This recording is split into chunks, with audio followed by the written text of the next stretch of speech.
Hello बच्चों, कैसे हैं आप? उम्मीद करती हूँ आप बढ़िया और एकदम मज़े में होंगे। तो आइए बच्चों, आज आपको जानकारी दे देते हैं हम कि निबंध लेखन क्या होता है और कैसे लिखा जाता है निबंध, और निबंध लिखते समय आपको कौन कौन सी सावधानियां बरतनी है। तो बच्चों, किसी भी विषय पर अपने विचारों को सही क्रम में लिखना निबंध कहलाता है। निबंध लिखना एक साहित्यिक कला है। इस कला में निपुण होने के लिए बौद्धिक सूझबूझ एवं अभ्यास की आवश्यकता होती है। निबंध का उद्देश्य कम से कम शब्दों में अधिक से अधिक विचार व्यक्त करना होता है। किसी भी निबंध को मुख्य रूप से 3 भागों में बांट सकते हैं। पहला है आरंभ, दूसरा मध्य भाग और तीसरा उपसंहार। पहला है आरंभ, इसे प्रस्तावना भी कहते हैं। इसमें निबंध के विषय का परिचय दिया जाता है। दूसरा मध्य भाग, इसमें निबंध की विषय वस्तु की विस्तार पूर्वक चर्चा की जाती है। तीसरा है उपसंहार, इसमें संपूर्ण निबंध का सार या निष्कर्ष प्रस्तुत किया जाता है। आइए आप जान लेते हैं कि निबंध लिखते समय कौन सी बातों का ध्यान रखना है। तो सर्वप्रथम निबंध की रूपरेखा तैयार करनी चाहिए। निबंध की भाषा सरल एवं स्पष्ट होनी चाहिए और निबंध लिखते समय शब्दों की सीमा का विशेष ध्यान रखना चाहिए। निबंध की आरंभ, मध्य और अंत में यथास्थान सूक्तियों का प्रयोग अवश्य करना चाहिए और निबंध में वर्तनी तथा विराम चिन्हों का प्रयोग सावधानी पूर्वक करना चाहिए। तो इन बातों को आप गौर कीजिएगा जरूर। अब हम बढ़ते हैं निबंध के प्रकार की ओर। तो निबंध मुख्यतः बच्चों 3 प्रकार के होते हैं। पहला है वर्णनात्मक निबंध, दूसरा विवरणात्मक निबंध और तीसरा है विचारात्मक निबंध। वर्णनात्मक निबंध, इन निबंधों में स्थानों, वस्तुओं, ऋतुओं, दृश्यों, त्योहारों आदि का वर्णन किया जाता है, जैसे होली, ईद, वर्षा ऋतु आदि। दूसरा है विवरणात्मक निबंध, इन निबंध में घटनाओं, यात्राओं, संस्मरणों तथा महापुरुषों के जीवन का विवरण किया जाता है, जैसे रेल यात्रा, राष्ट्रपति, महात्मा गांधी आदि। तीसरा है विचारात्मक निबंध, इन निबंधों में समाज में व्याप्त किसी परेशानी या समस्या पर अपने विचार प्रस्तुत किए जाते हैं, जैसे दहेज प्रथा, पर्यावरण प्रदूषण आदि। अब हम आपके लिए कुछ निबंधों के विषय पढ़ लेते हैं। तो पहला विषय निबंध लेखन के लिए जवाहरलाल नेहरू। तो बच्चों, भारतवर्ष अनादिकाल से ही महापुरुषों का देश रहा है। समय समय पर यहाँ ऐसे महापुरुषों ने जन्म लिया है जिन्होंने अंधकार, अवनति एवं युद्ध की ओर अग्रसर होते हुए भी मनुष्य को ज्ञान, सफलता एवं मुक्ति का मार्ग दिखाया है। ऐसे महापुरुषों में जननायक जवाहरलाल नेहरू का अपना विशेष स्थान है। जवाहरलाल नेहरू का जन्म 14 नवंबर 1889 को इलाहाबाद, वर्तमान में प्रयागराज के एक अत्यंत संपन्न परिवार में हुआ था। इनके पिता मोतीलाल नेहरू इलाहाबाद के सुविख्यात अधिवक्ता थे। इनकी माता का नाम स्वरूपा रानी था। इनका पालन पोषण राजकुमारों की तरह हुआ था। नेहरू जी की प्रारंभिक शिक्षा घर पर ही हुई थी। इन्हें उच्च शिक्षा प्राप्त करने के लिए इंग्लैंड भेज दिया गया। वहां से ये बैरिस्टर बनकर भारत आए और अपने पिता के साथ वकालत करने लगे। इनका विवाह कमला नेहरू से हुआ था तथा इनके परिवार में एक पुत्री ने जन्म लिया जिसका नाम इंदिरा रखा गया। इंग्लैंड से लौटने के पश्चात नेहरू जी ने कांग्रेस की स्थापना ग्रहण की, यानी कि सदस्यता ग्रहण की और गांधी जी के नेतृत्व में देश सेवा के कार्य में लग गए। सन 1919 में किसान आंदोलन और सन 1921 में असहयोग आंदोलन में भाग लेने के कारण इन्हें जेल भी जाना पड़ा। सन 1942 के भारत छोड़ो आंदोलन में सम्मिलित होने के बाद ये एक बार फिर जेल गए, किंतु उनके कठिन परिश्रम से 15 अगस्त 1947 को हमारा देश अंग्रेजों की गुलामी से आज़ाद हो गया। नेहरू जी स्वतंत्र भारत के प्रथम प्रधानमंत्री बने। उन्होंने देश को प्रगतिशील व शक्तिशाली बनाने का जीवन पर्यंत प्रयास किया। 5 वर्षीय योजनाएं नेहरू जी के प्रयत्नों का ही फल है। इन्होंने विश्व को शांति का मार्ग दिखाया। जीवन के अंतिम दिनों में भी इन्होंने देश सेवा के व्रत को नहीं छोड़ा। शांति का यह अग्रदूत 27 मई 1964 को सदा के लिए संसार से विदा हो गया। निबंध लेखन के लिए अगला विषय बच्चों हमारा विद्यालय का वार्षिकोत्सव। इसे कैसे लिखेंगे? व्यक्ति के पूर्ण विकास के लिए केवल पुस्तकीय ज्ञान ही पर्याप्त नहीं होता है, इससे विद्यार्थियों का मन उबने लगता है। इसलिए प्राय सभी शिक्षा संस्थान विद्यार्थियों की नीरसता को दूर करने के लिए अपनी सुविधा अनुसार विविध उत्सवों का आयोजन करते हैं। इन उत्सवों में विद्यालय का वार्षिकोत्सव विशेष महत्व रखता है। विद्यार्थियों में आत्मविश्वास जागृत करना, विद्यालय की प्रकृति में सहयोग देना तथा अभिभावकों से संपर्क स्थापित करना इसका मुख्य लक्ष्य होता है। वार्षिकोत्सव के आयोजन से विद्यार्थियों को अपनी प्रगति, प्रदर्शन, आत्मीय भक्ति और उत्तरदायित्व की भावना को विकसित करने का पूर्ण अवसर मिलता है। सभी विद्यालयों में प्रतिवर्ष वार्षिकोत्सव का आयोजन किया जाता है। हमारे विद्यालय में यह उत्सव फरवरी के सुहावने मौसम में मनाया जाता है। इस वर्ष यह 16 फरवरी को मनाया गया। 1 माह पूर्व ही इसकी तैयारियां आरंभ हो गई थी। प्रधानाचार्य ने विद्यालय के सभी अध्यापकों में पृथक पृथक कार्य विभाजित कर दिए। इस कार्यक्रम को सफल बनाने में अध्यापकों के साथ साथ सभी छात्रों ने भी पूर्ण सहयोग प्रदान किया। वार्षिकोत्सव के लिए विद्यालय में रंग रोगन करवाया गया। इसके साथ साथ गमलों, ध्वजों आदि से विद्यालय को सजाया भी गया। वार्षिकोत्सव के शुभ अवसर पर नगर के प्रतिष्ठित लोगों को आमंत्रित किया गया। विद्यालय के प्रांगण में एक भव्य मंच तैयार किया गया, साथ ही विद्यार्थियों के बैठने के लिए दरियों की व्यवस्था की गई। अपराह्न 30:30 बजे मुख्य अतिथि पधारे। प्रधानाचार्य ने अतिथियों का स्वागत पुष्पमालाओं से किया। उत्सव का आरंभ सरस्वती वंदना से हुआ।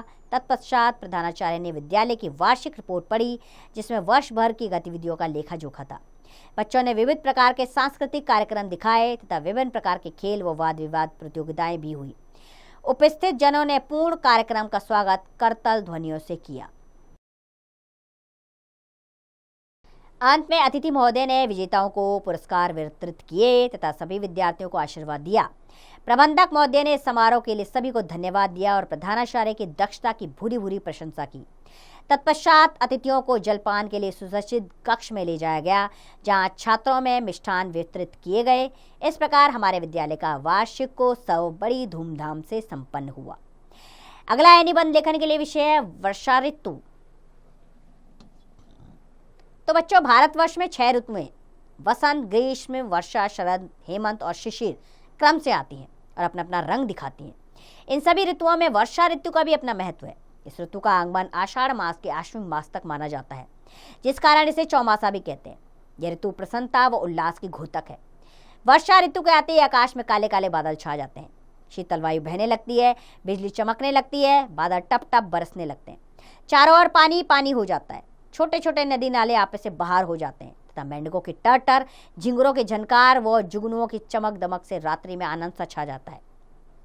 इतना ही नहीं, इस ऋतु में वनों तथा बागों में भी मोर व्यस्त मस्त होकर नाचने लगते हैं। हमारे देश में वर्षा का विशेष महत्व है। वर्षा होने से फसल अच्छी होती है, खेतों खलिहानों में हरियाली छा जाती है और धान, ज्वार, बाजरे और मक्का के लहलाते हुए खेत किसानों को नया जीवन प्रदान करते हैं। अतः वर्षा ऋतु का आगमन भारतीय किसानों के लिए किसी सुखद वरदान से कम महत्वपूर्ण नहीं है। इस ऋतु में वर्षा होने के कारण लोगों को गर्मी से राहत मिलती है। इन दिनों सड़कों पर छाता लिए तथा बरसाती पहने हुए लोग तो दिखाई देते ही हैं, साथ ही साथ छोटे छोटे बच्चे वर्षा के पानी में छप छप करते, नहाते व खेलते हुए भी दिखाई देते हैं। इस प्रकार छोटे बड़े सभी वर्षा ऋतु का भरपूर आनंद लेते हैं। इस पावन ऋतु के सुहावने मौसम में स्त्रियों का एक प्रसिद्ध त्योहार तीज भी आता है। इस त्योहार के आने पर पार्कों एवं बागों में बड़े बड़े पेड़ों पर झूले डाले जाते हैं, जिन पर स्त्रियां आनंदित होकर झूलती हैं तब मल्हार व गीत गाकर सावन का स्वागत करती हैं। वर्षा ऋतु में जहाँ एक और सभी के मन में हर्षोल्लास की लहर दौड़ती हुई दिखाई देती है, वहीं दूसरी ओर इस ऋतु में हमें अनेक कष्टों एवं परेशानियों का भी सामना करना पड़ता है। वर्षा होने के कारण गलियों एवं सड़कों पर चारों ओर कीचड़ व गंदगी फैल जाती है, जिसके कारण मच्छर व अनेक प्रकार के कीट पतंगों की भरमार हो जाती है। इतना ही नहीं, इस ऋतु में अत्यधिक नमी के कारण कपड़े सूखने कठिन हो जाते हैं तथा कभी कभी तो वर्षा की अधिकता बाढ़ का कारण भी बन जाती है, जिससे जनजीवन की बहुत हानि होती है। किंतु फिर भी वर्षा ऋतु जीवनदायिनी जल प्रदान करने तथा गर्मी की तपन बुझाने के कारण अत्यंत महत्वपूर्ण है। इस ऋतु की उपयोगिता स्पष्ट करते हुए किसी ने उचित ही कहा है, यदि बसंत ऋतुओं का राजा है तो वर्षा ऋतुओं की रानी है। अगला विषय है निबंध लेखन के लिए हमारा बच्चों परिश्रम का महत्व। परिश्रम से अभिप्राय किसी व्यक्ति द्वारा किए गए उस प्रयत्न से है जो अपने उद्देश्य की पूर्ति के लिए करता है। मनुष्य की उन्नति का एकमात्र साधन उसके द्वारा किया गया परिश्रम ही है। सभी प्रकार की धन संपत्ति और सफलताएं निरंतर किए गए परिश्रम का ही परिणाम होती है। कहा जाता है कि उद्योगिनम पुरुषम सिंह पुदेनु लक्ष्मी है, अर्थात उद्योग या परिश्रम करने वाले पुरुष सिंहों का ही लक्ष्मी वर्ण किया करती है। उद्यमी या परिश्रमी व्यक्ति जो चाहे कर सकते हैं, अर्थात जो मनुष्य पुरुषार्थी हैं और अपने लक्ष्य की प्राप्ति के लिए मन, वचन और कर्म से लगातार कठोर परिश्रम करते हैं, सफलता सदैव उनके कदम चूमती है। इतिहास साक्षी है कि विश्व में जो देश और लोग आज उन्नति के शिखर पर हैं, उनकी उन्नति का एकमात्र रहस्य उनका परिश्रमी होना ही है। जैसे जारशाही अत्याचारों के बाद रूस ने श्रम को ही ईश्वर माना, अर्थात कठोर परिश्रम किया और परिणाम स्वरूप एक शक्तिशाली देश बन गया। इसका एक दूसरा उदाहरण जापान है, जो दूसरे विश्व युद्ध में मिट्टी में मिला दिया गया, किंतु दिन रात की जी तोड़ परिश्रम करके पुनः विश्व का एक प्रमुख औद्योगिक देश बन गया। इसी प्रकार संसार में अनेक ऐसे महापुरुष भी हुए हैं जिन्होंने कठोर परिश्रम एवं साधनों द्वारा अपने जीवन को उज्जवल बनाया है। इनमें Bal Gangadhar Tilak, Netaji Subhash Chandra Bose, George Washington, Napoleon Bonaparte, Hitler, Abraham Lincoln आदि महापुरुषों के नाम विशेष रूप से उल्लेखनीय है। परिश्रम के महत्व पर प्रकाश डालते हुए महाकवि तुलसीदास जी ने कहा है, सकल पदार्थ है जगमागी, कर्महीन पर पावत नाही। अर्थात इस संसार में सभी प्रकार के पदार्थ मौजूद हैं, किंतु जो लोग कर्म नहीं करते वे इन्हें नहीं पा सकते। परिश्रम के अभाव के कारण बहुत से लोग अपने जीवन के प्रत्येक क्षेत्र में असफल हो जाते हैं, जिस कारण उन्हें अपना जीवन निरर्थक प्रतीत होने लगता है। अतः यदि हम अपने जीवन में सफलता के उच्च सोपान प्राप्त करना चाहते हैं, अर्थात अपने जीवन पथ पर निर्बाध गति से आगे बढ़ना चाहते हैं, तो हमें परिश्रम से घबराना नहीं चाहिए, क्योंकि परिश्रम के बल पर ही जीवन में आने वाली असफलताओं और कठिनाइयों को पीछे ढकेलकर आगे बढ़ा जा सकता है। अतः प्रत्येक व्यक्ति को यह समझना चाहिए कि परिश्रम ही सफलता की कुंजी है, जिसके द्वारा कोई भी बंद दरवाजा खोला जा सकता है। तो ये तो थे निबंध लेखन के कुछ विषय, लेकिन एक बार आपके अभ्यास के लिए इस अध्याय को हम दोहरा लेते हैं। तो बच्चों, किसी भी विषय पर अपने विचारों को सही क्रम में लिखना निबंध कहलाता है। निबंध को मुख्य रूप से 3 भागों में बांट सकते हैं, आरंभ, मध्य और उपसंहार। निबंध लिखते समय वर्तनी तथा विराम चिन्हों का प्रयोग सावधानी पूर्वक करना चाहिए। और निबंध मुख्यतः 3 प्रकार के होते हैं, वर्णनात्मक, विवरणात्मक तथा विचारात्मक निबंध। मुझे पूरी उम्मीद है निबंध लेखन आपको अच्छे से समझ में आया होगा, और निबंध लिखते समय आपको कौन कौन सी सावधानियां बरतनी है, इस बात का आप विशेष ध्यान रखिएगा। देखिएगा, परीक्षा में आपकी कोई त्रुटि नहीं होगी और आपको बहुत अच्छे नंबर मिलेंगे। इसके लिए क्या करना है, आपको अभ्यास, लगातार अभ्यास करना है। तो इसका अभ्यास कार्य आप स्वयं कीजिए।